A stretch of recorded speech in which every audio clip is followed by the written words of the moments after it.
நாச்சியார் என்னும் மூன்றெழுத்து மந்திரத்தை வணங்கி நீங்கள் கையசைத்தால் கட்டளை, கண்ணசைத்தால் சாசனம், அம்மா என்று நீங்கள் இல்லையே என்று ஒவ்வொருவரையும் ஏங்க வைத்த எங்களுடைய புரட்சி தலைவி இதய தெய்வம் அம்மா என்னும் மூன்றெழுத்து மந்திரத்தையும் வணங்கி இவர் சிரித்தால் சிறுவனும் சிரிப்பான்.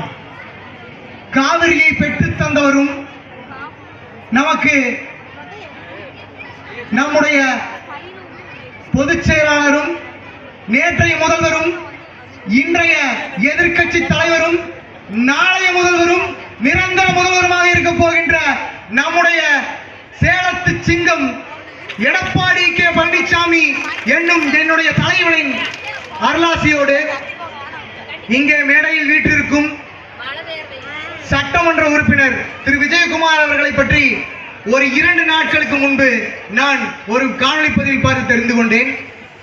என்னன்னா, நம்ம ஊர்ல குப்பை பிரச்சனை அதிகமா இருக்குங்களா? குப்பை பிரச்சனை அதிகமா இருக்குதுங்களா? அதாவது